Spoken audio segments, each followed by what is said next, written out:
আচ্ছা এখন একটু অস্ট্রেলিয়া নিয়ে কথা বলতে চাই যে অস্ট্রেলিয়াতে পড়াশোনা করার A to Z আমাকে একটু খুলে বলেন যে শুরু করব কিভাবে আর আমি কিভাবে ওখানে পৌঁছানো পর্যন্ত কি হেল্প আপনার কাছ থেকে পাবো। অস্ট্রেলিয়া ভিসার ক্ষেত্রে আপনার সব রকমের হেল্প আমরা করব। This is something, Australia is very strict about, আমরা জেনুইন স্টুডেন্টস নিয়ে কাজ করি। এখানটায় আপনারা অনেকেই হচ্ছে অস্ট্রেলিয়াতে বলেন যে অনেক কম খরচে ইজিলি যাওয়া যায়, ডিপ্লোমা কোর্সে আপনাকে পাঠিয়ে দিবে ব্যাচেলার্সের পরে, ওগুলো আমরা আসলে করি না। আমরা যেগুলো করি আমরা স্পেসিফিকলি ব্যাচেলার্স, মাস্টার্স, আর আপনার যদি ফাউন্ডেশন দিয়ে আপনার AS করেছেন, A2 শেষ করেন নাই, you are also eligible to go to Australia. But আপনাকে আমরা কলেজে যাবো, লাইক ফর এক্সাম্পল আপনাকে ডিকেন কলেজে দিব, লিডিং টু ডিকেন ইউনিভার্সিটির ব্যাচেলার্স। UTS-এ দিব, UTS কলেজে দিব, leading to UTS bachelors. So ব্যাচেলার্সের জন্য আপনার হচ্ছে ওই অস্ট্রেলিয়াতে পড়তে হলে 4 বছর, আর আপনার মাস্টার্সের জন্য 2 বছর। দেয়ার আর 1 year মাস্টার্স কোর্স। সাধারণত 2 বছরের মাস্টার্স কোর্সে না গেলে আপনি PR এর অ্যাপ্লিকেশন করতে পারেন না। So it is up to you whether you apply for PR or not, but আমার কাজ হচ্ছে চেক করা যে আপনি কি জেনুইন স্টুডেন্ট নাকি।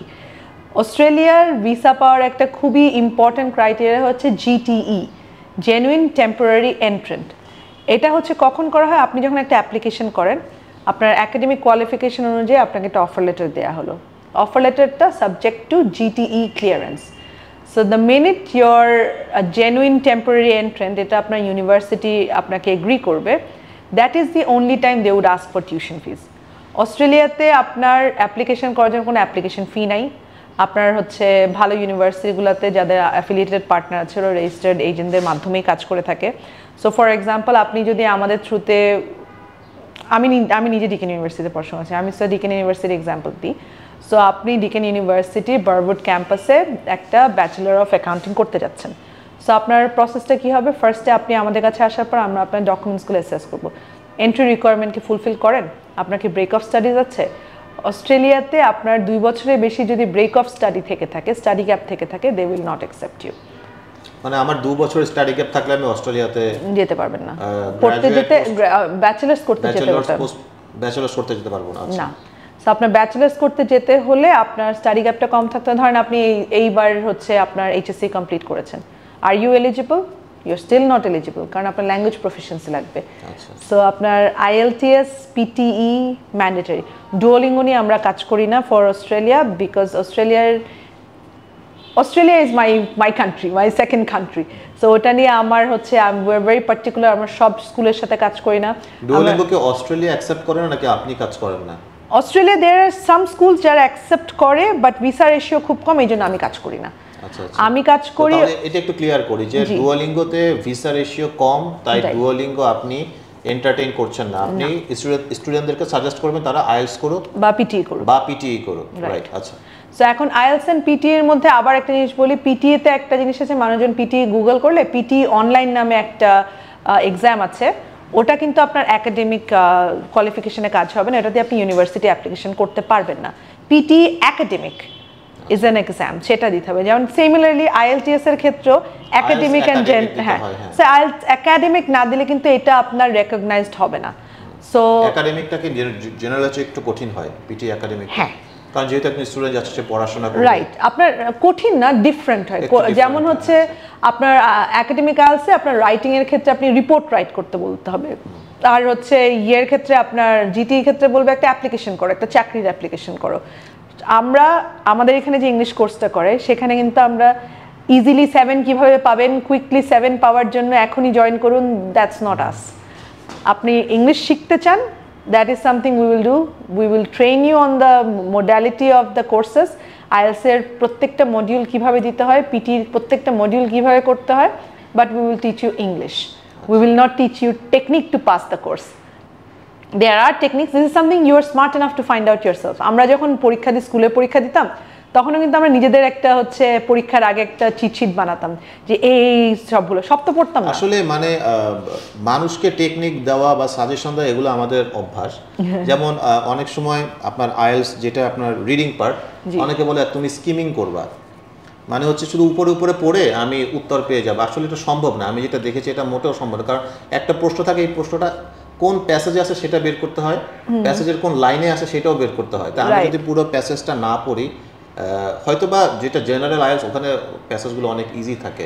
নট রিয়েলি, আপনার skimming is very good technique. এই টেকনিকটা আপনার, আমরাও বলবো যে আপনি স্কিমিং শেখার জন্য you need to read fast.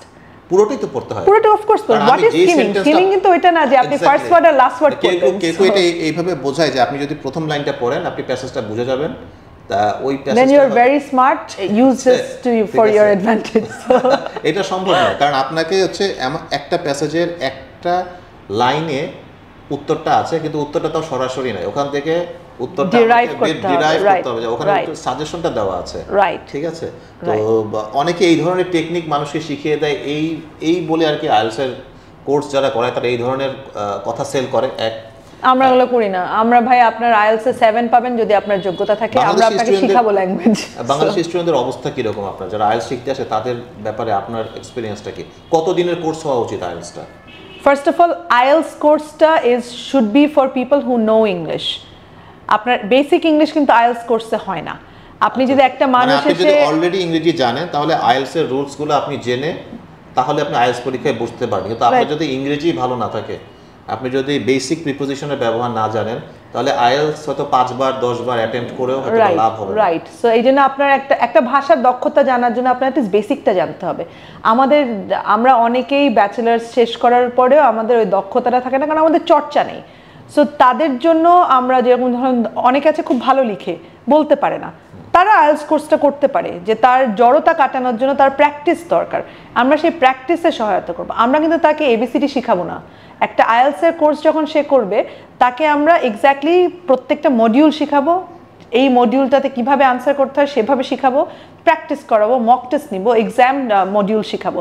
But we will not teach them how to write a sentence, but for that you need basic English. আর আপনার সেই বেসিক ইংলিশটার জন্য there is no shame in learning. মানুষজন কেন আপনার 3 বার 5 বার 24,000 টাকা দিয়ে আইএলটিএস পরীক্ষা দিয়ে যাচ্ছে, but you don't know the language. আপনি যদি একটা বেসিক ইংলিশ কোর্স করেন, এই কারণ সে ভাবছে যে সে কয়েকবার পরীক্ষা দিলে যদি লেগে যায়, হ্যাঁ, কারণ তার কোর্স করতে লজ্জা লাগে, কারণ অনেক বাচ্চা ছেলেপেলে আছে, এদের সাথে তাকে কোর্স করতে হবে, অথবা তার সময় নাই চাকরি করে। ওয়ান টু ওয়ান কোর্স করুক। আমাদের এখানে আমরা one to one courses offer করে থাকি। আইএলটিএস পড়াচ্ছে আমাদের আইএলটিএস এর ট্রেনার যে আছে, সে আইএলটিএস এর ট্রেনার, সে পিটি ট্রেনারও আছে। সো আমাদের Pearson certified English language teacher আছে, প্লাস আমাদের সেলটা ডেল্টা কোয়ালিফাইড ট্রেনার্সরাও আছে। ইংলিশোলজি একটা ইনস্টিটিউশন যেখানে হচ্ছে সবাই সেলটা ডেল্টা কোয়ালিফাইড টিচার্স, তারা আমাদের হচ্ছে ইংলিশের ট্রেনার হিসেবে কাজ করে, কিন্তু ওনার ব্যাচ ছাড়া পড়ায় না। সো আমরা যেটা চেষ্টা করি, আমরা প্রত্যেকটা স্টুডেন্টের প্রেফারেন্স অনুযায়ী, কারণ সবার প্রফিসিয়েন্সি সেম লেভেলের না। কেউ হয়তো বা খুব ভালো লিখতে পারে কিন্তু সে বলতে পারে না, কেউ শুনে বুঝে না অ্যাকসেন্ট। সো এক একজনের ডিফিকাল্টি এক রকম। সো তখন তাদেরকে আমরা one to one class offer করে থাকি, এবং তাদের জন্য আমরা হচ্ছে স্যাটারডে থেকে ওয়েডনেসডের মধ্যে তাদের কনভিনিয়েন্ট টাইম অনুযায়ী একটা হচ্ছে স্কেজুল ক্রিয়েট করি। So it is for mostly for corporates যারা হচ্ছে সময়টা নাই, স্টুডেন্টস যাদের ক্লাসের মাঝখানে স্কেজুল মিলানো, ব্যাচে ক্লাস করা ডিফিকাল্ট, তাদের জন্য এটা। আপনি ব্যাচে ক্লাস করতে পারেন, come in a group as well. So ওটাও আমরা এনকারেজ করি, but it's up to you what do you want. আপনি কি আর ব্যাচের ক্লাস আর ওয়ান টু ওয়ান ক্লাসের মধ্যে প্রাইসে কোনো ডিফারেন্স নেই। সো আমরা যে হচ্ছে one to one class offer করব দেখে আপনাকে বেশি চার্জ করব তা কিন্তু না। আপনাকে আমরা যেই কোর্স মডিউলটা গ্রুপে পড়াবো সেটাই আমরা ওয়ান টু ওয়ান পড়াবো। আইএলটিএস এর ব্যাপারে একটা কথা আমি অ্যাকচুয়ালি সরাসরি অ্যাড্রেস করতে চাই যারা দেখছে ভিডিওটা। আমি এরকম আমি যদি আইএলটিএস এর টিচার লিখে সার্চ দিই ইউটিউবে, আমি অনেক টিচারের ক্লাস পাই যাদের ইংরেজির অবস্থা শোচনীয়, এবং বলা হচ্ছে যে টাইটেলটা হচ্ছে যে কিভাবে আইএলটিএস রিডিং এ 9 পাবেন, অথবা সরি কিভাবে আইএলটিএস রাইটিং এ 9 পাবেন। এটা হচ্ছে ক্লাস, এটা হচ্ছে হেডলাইন। আমি যখন টাইটেল ভিডিও টাইটেল, আমি যখন ভিডিওতে ঢুকলাম তখন সে পার্টিকুলার একটা সেন্টেন্স মেক করা শেখাচ্ছে, একটা সেন্টেন্স, যেখানে আমাকে টাইটেলটা হচ্ছে আইএলটিএস আপনি রাইটিং এ কিভাবে 9 পাবেন, কিন্তু সে শেখাচ্ছে একটা সেন্টেন্স কিভাবে তৈরি করতে হয়। সে নিজেও কিন্তু পুরোটা করে দেখাচ্ছে না, সে একটা এক্সাম্পল করে দেখা যে আমি এইভাবে যদি লিখতে পারি তাহলে আমার 8.5 বা 9 আসবে। তো বাংলাদেশে আইএলটিএস এর শিক্ষকের সংখ্যা অনেক বেশি, বাট আমি এইখানে যেটা দেখেছি যে এখানে একটা ঘরোয়া পরিবেশে আপনি একটা কোয়ালিফাইড টিচারদের কাছে শিখতে পারবেন, ল্যাঙ্গুয়েজে শিখতে পারবেন। আপনি আইএলটিএস এ খারাপ রেজাল্ট করলেও আপনি অ্যাটলিস্ট আপনার কর্মজীবনে আপনার একটা জিনিস আপনার আসবে যে আপনি একটা বেটার ইংলিশ ল্যাঙ্গুয়েজ শিখে গেছেন। কারণ আমাদের দেশে এখন আপনি বাংলাদেশে যতই বলি, আমাদের ইংলিশ প্রফিসিয়েন্সি যাদের আছে তাদের কিন্তু ক্যারিয়ারে অনেক হেল্প হয়। এক্স্যাক্টলি।